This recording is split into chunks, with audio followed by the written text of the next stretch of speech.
ini kita bersyukur kepada Tuhan karena Tuhan masih memberikan kita waktu dan kesempatan untuk kita bisa ada di rumah Tuhan, kita bisa berada di tempat ini, kita bisa memuji memuliakan nama Tuhan, kita mendengarkan kesaksian tadi, dan kita masih bisa mendengarkan kebenaran Tuhan.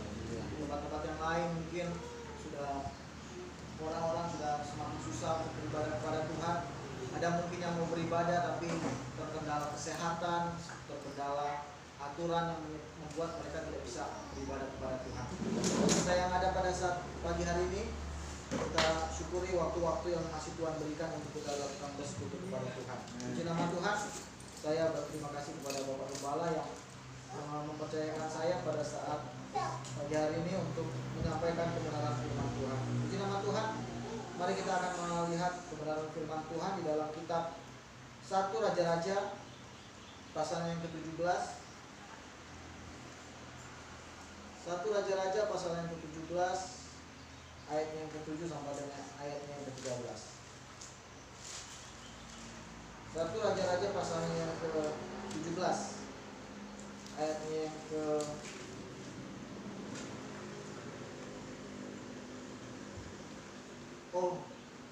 ya. 1 Raja-Raja pasal yang ke-17 ayat yang ke-7 sampai ayat yang ke-13. Saya akan bacakan buat kita semua. Firman Tuhan berbunyi demikian. Tetapi sesudah beberapa waktu sungai itu menjadi kering, sebab hujan tidak turun di negeri itu. Maka datanglah firman Tuhan kepada Elia, bersiaplah pergi ke Sarfat yang termasuk wilayah Sidon, dan diamlah di sana. Ketahuilah, aku telah memerintahkan seorang janda untuk memberi engkau makan. Sesudah itu ia pergi, Sesudah itu ia bersiap lalu pergi ke Sarfat. Setelah ia sampai ke pintu gerbang kota itu, tampaklah di sana seorang janda sedang mengumpulkan kayu api. Ia berseru kepada perempuan itu, katanya, cobalah ambil bagiku sedikit air dalam kendi supaya aku minum. Ketika perempuan itu pergi mengambilnya, ia berseru lagi, cobalah ambil juga bagiku sepotong roti. Perempuan itu menjawab, demi Tuhan Allahmu yang hidup, sesungguhnya tidak ada roti padaku sedikit pun, kecuali segenggam tepung dalam tempayan dan sedikit minyak dalam buli-buli. Dan sekarang aku sedang mengumpulkan 2-3 potong kayu api, kemudian aku pulang dan mengolahnya bagiku dan bagi anakku. Dan setelah kami memakannya, maka kami akan mati. Tetapi Elia berkata kepadanya, janganlah takut, pulanglah, buatlah seperti yang kau katakan, tapi buatlah lebih dahulu bagiku sepotong roti bundar kecil daripadanya, dan bawalah kepadaku. Kemudian barulah kau buat bagimu dan bagi anakmu. Puji nama Tuhan. Cerita firman Tuhan pada pagi hari ini adalah cerita ketika Elia dipelihara Tuhan melalui lewat seorang janda di Sarfat. Tidak ditulis namanya siapa, tapi cerita ini adalah cerita yang sungguh luar biasa untuk kita renungkan di dalam setiap kehidupan kita sebagai orang-orang yang percaya kepada Tuhan. Pada waktu itu firman Tuhan mencatat terjadi sebuah kelaparan, terjadi sebuah kemarau panjang. Firman Tuhan mencatat bahwa sekitar 7 tahun lamanya tidak turun hujan, embun pun tidak ada di bangsa Israel. Karena pada waktu itu Tuhan sedang menghukum bangsa Israel karena pelanggaran-pelanggaran, karena dosa-dosa yang dilakukan oleh bangsa Israel. Sehingga Tuhan memberikan hukuman yang luar biasa pada waktu itu. Dan pada waktu itu hukuman tersebut bukan hanya dirasakan oleh orang-orang yang menyakiti hati Tuhan. Bahkan Nabi Elia, seorang hamba Tuhan pun, dia merasakan dampak dari hukuman Tuhan pada waktu itu. Dan kalau kita melihat di dalam ayat-ayat firman Tuhan ini ada sesuatu hal yang luar biasa yang sama-sama kita mau merenungkan pada saat pagi hari ini. Judul firman Tuhan pada pagi hari ini adalah cara Tuhan. Nah, berbicara tentang cara, ini adalah sesuatu bagaimana kita bisa melakukan sesuatu, mungkin seperti itu ya. Kalau di internet atau mungkin di YouTube, di sana kita mau cari cara apapun ada di sana. Bagaimana cara membuat kue ada di sana. Bagaimana cara membuat makanan yang enak ada. Bagaimana cara membuat sebuah alat yang bisa digunakan dengan mudah. Di sana ada semua. Bagaimana cara tidur supaya tidur dengan nyenyak, ada di internet, di YouTube. Kita bisa temukan. Dan saat-saat ini situasi keadaan yang terjadi saat-saat ini membuat banyak orang mencari cara bagaimana supaya bisa bertahan hidup. Wabah COVID-19 yang sudah berbulan-bulan kita rasakan itu berdampak sangat luar biasa di dalam kehidupan manusia. Minggu kemarin kami pergi pelayanan di Samarinda. Sempat ngobrol-ngobrol sedikit dengan hamba Tuhan yang di sana. Di sana pun mereka merasakan hal yang sama. Bahkan mereka katakan ada jemaat mereka, jemaat ini adalah seorang dokter. Nah, orang tuanya itu tinggal di daerah pedalaman. Nah, yang menjadi sesuatu yang sangat mengkhawatirkan, menjadi pergumulan jemaat ini, dikatakan bahwa kalau orang tuanya datang, dia tidak bisa menaruh orang tuanya tinggal di rumah seperti itu. Jadi ada rumah yang lain, nah orang tuanya dikasih tinggal di sana. Dan itu sesuatu hal yang sangat-sangat tidak enak sebenarnya dikatakan, tapi karena dia terlalu khawatir dengan situasi dan keadaan sehingga hal itu terjadi. Dan masih banyak hal-hal lain yang terjadi yang membuat kehidupan manusia itu tertekan hari-hari ini. Sehingga kita bisa melihat orang-orang berusaha mencari cara bagaimana supaya mereka bisa bertahan hidup, bagaimana supaya mereka bisa tetap kuat, bisa berhasil melewati situasi yang terjadi saat ini. Kalau di sini saya mencatat bagaimana supaya kita bisa bertahan hidup. Yang pertama, kita harus kreatif. Kita harus kreatif di dalam menjalani kehidupan kita. Hari-hari ini situasi dan keadaan menuntut kita untuk kreatif. Bagaimana kita melihat peluang usaha, bagaimana kita harus mau belajar lebih kreatif lagi di dalam belajar, lebih kreatif lagi di dalam berusaha. Dan yang kedua, kita harus lebih ulet atau pantang menyerah. Saat-saat ini banyak orang yang menyerah. Sebelum wabah COVID saja, orang untuk kerja aja sudah susah, apalagi sekarang sudah berada di saat dimana orang-orang bukan mendapat pekerjaan tapi mendapat pengurangan.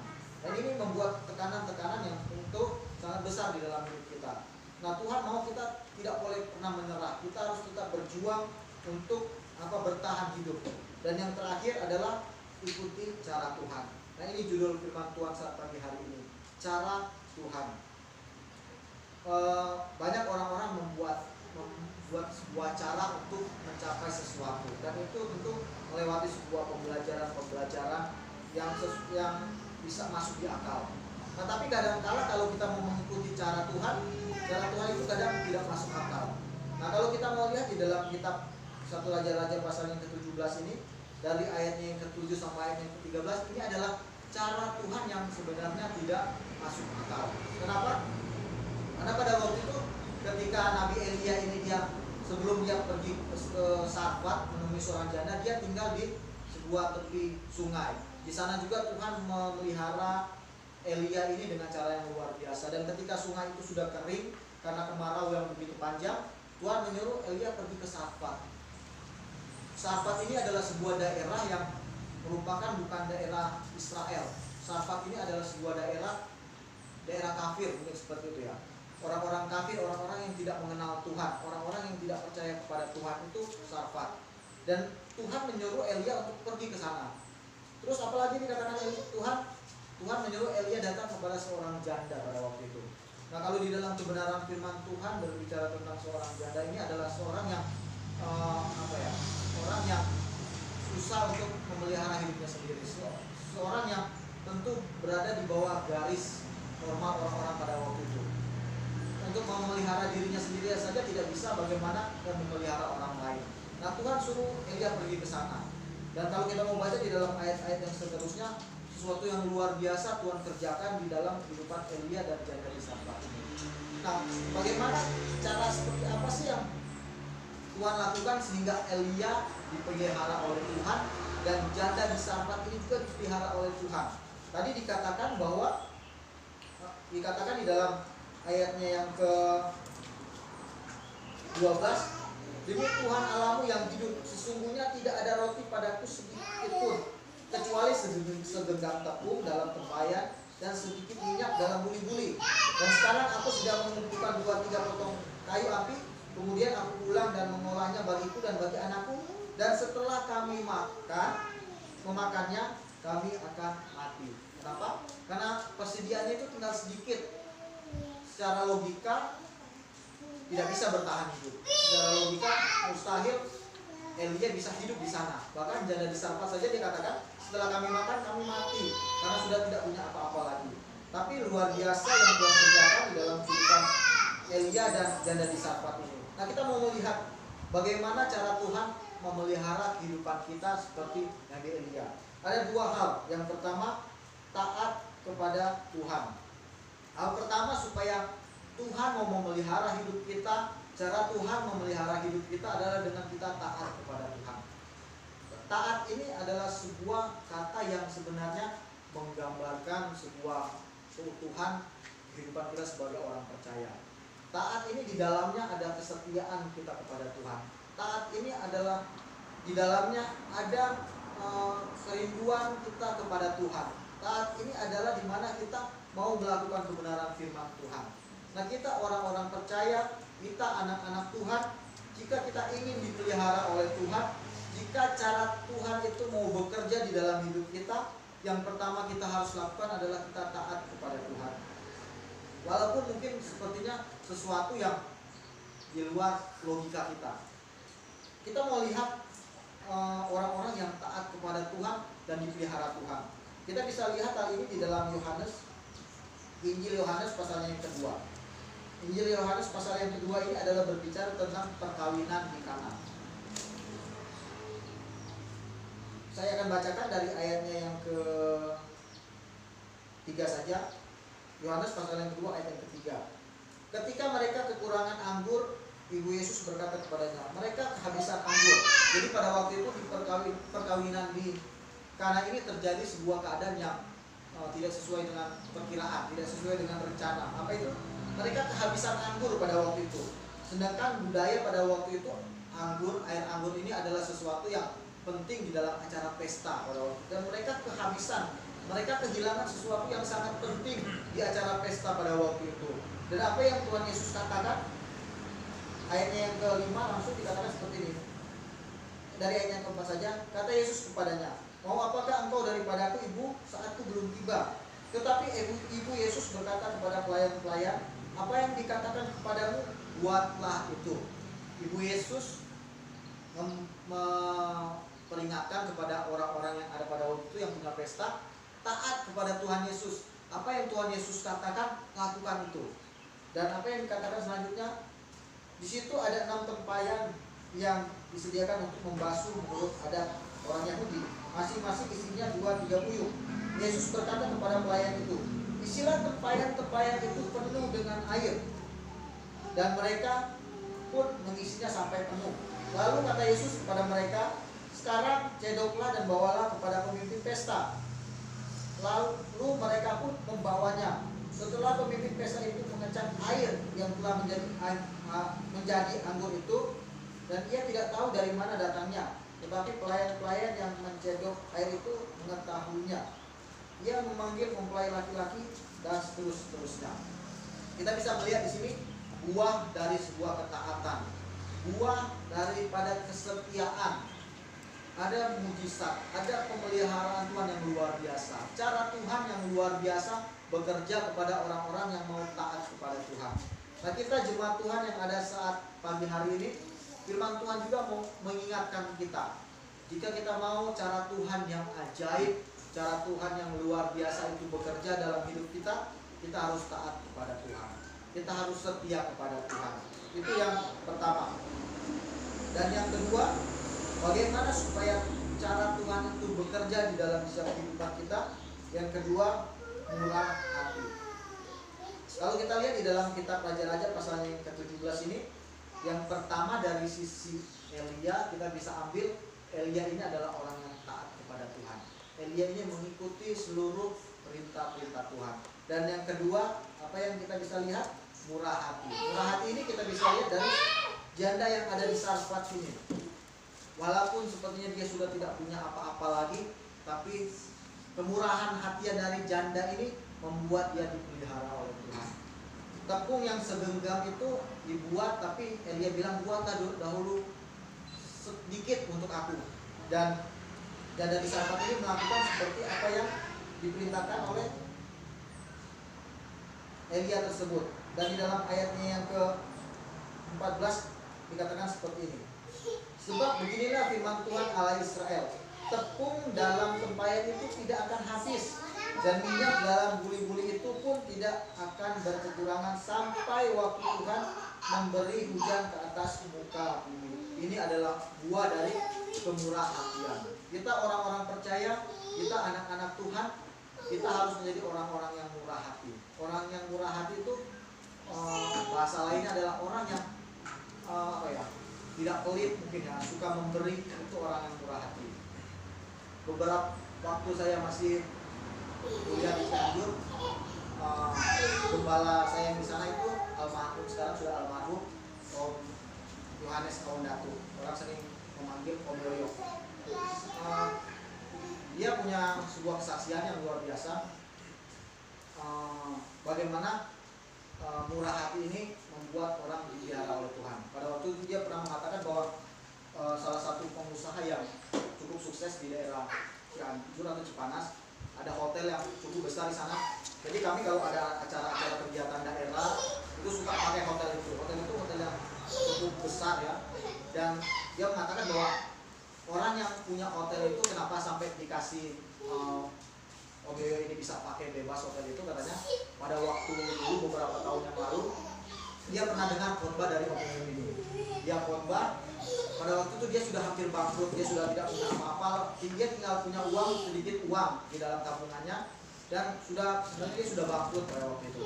Dan dia dengar khotbah dari Om Yoyo, dan dari entah khotbah apa itu, setelah dia dengar khotbah itu, tabungan yang dia miliki ini dia serahkan semuanya itu untuk pelayanan, intinya seperti itu. Dia berikan semua sisa tabungannya tersebut. Dan dengan cara yang luar biasa, setelah tabungannya itu dia pakai untuk pelayanan, ada temannya yang juga sudah berhasil telepon dia, ajak kerja sama. Dan akhirnya dia menjadi seorang pengusaha yang sukses dan punya salah satu hotel yang ada di daerah Cipanas pada waktu itu. Nah, dari cerita ini kita bisa melihat bahwa murah hati itu akan memelihara setiap kehidupan kita dengan cara yang luar biasa. Lalu kita lihat dalam kebenaran firman Tuhan saat pagi hari ini, kita bisa lihat di dalam kitab Amsal. Amsal pasalnya yang ke-11 ayat yang ke-24. Amsal pasalnya yang ke-11 ayat yang ke-24 sampai ayat yang ke-25 dikatakan seperti ini. Ada yang menyebar harta tetapi bertambah kaya, ada yang menghemat secara luar biasa namun selalu berkekurangan. Siapa banyak memberi berkat, diberi kelimpahan. Siapa memberi minum, dia sendiri akan diberi minum. Ini adalah firman Tuhan. Kebenaran firman Tuhan ini adalah ya dan amin. Dan hukum firman Tuhan mengatakan, kalau di dunia ini ada namanya hukum alam. Hukum alam ini adalah sesuatu yang memang akan terjadi seperti itu, karena hukum alam ini adalah sesuatu yang sudah berputar sebagaimana mestinya, dan hal ini ya seperti itu, tidak bisa dirubah seperti itu ya. Seperti kalau kita menanam sebuah benih, ketika benih itu tumbuh, hukum alam itu akan membuat dia akan bertumbuh, menghasilkan daun, menghasilkan buah dan mati. Itu hukum alam. Nah, di atas hukum alam itu ada hukum Tuhan. Nah, hukum Tuhan ini adalah hukum yang luar biasa. Nah, di dalam Amsal pasal yang ke-11 ini adalah salah satu hukum Tuhan. Apa yang dikatakan Tuhan? Di dalam ayat yang Amsal pasal yang ke-11 ayat yang ke-25 dikatakan, siapa yang banyak memberi berkat akan diberi kelimpahan. Ini adalah hukum Tuhan. Ini akan berputar sebagaimana mestinya di dalam kehidupan kita, di dalam kehidupan kita sebagai orang-orang yang percaya kepada Tuhan. Jika kita mau cara Tuhan bekerja di dalam hidup kita, jika kita mau Tuhan memelihara hidup kita, kita lakukan kebenaran firman Tuhan. Perintah firman Tuhan yang kedua adalah kita mau seperti janda di Sarfat ini. Dia adalah orang yang murah hati. Dan kemurahan hati yang dari janda di Sarfat ini membuat dia dipelihara Tuhan dengan cara yang luar biasa. Nah, kita umat-umat Tuhan, orang-orang percaya yang ada saat pagi hari ini, jika Tuhan mau memelihara hidup kita, mari kita menjadi orang-orang yang murah hati. Menjadi orang yang murah hati itu tidak akan membuat kita miskin. menjadi orang yang murah hati itu tidak akan membuat kita berkekurangan. Firman Tuhan mengatakan malah sebaliknya, kita akan berkelimpahan. Puji nama Tuhan. Mungkin ini kebenaran firman Tuhan yang singkat yang saya dapat bagikan saat pagi hari ini. Biar firman Tuhan ini dapat menguatkan kita, memperbaharui kehidupan kita bahwa kita punya Tuhan yang luar biasa. Kita punya Tuhan yang punya berjuta-juta cara memelihara setiap kehidupan kita. Asalkan kita taat kepada Tuhan, asalkan kita murah hati. Puji nama Tuhan. Demikian firman Tuhan. Dan selanjutnya saya serahkan kepada Bapak Gembala.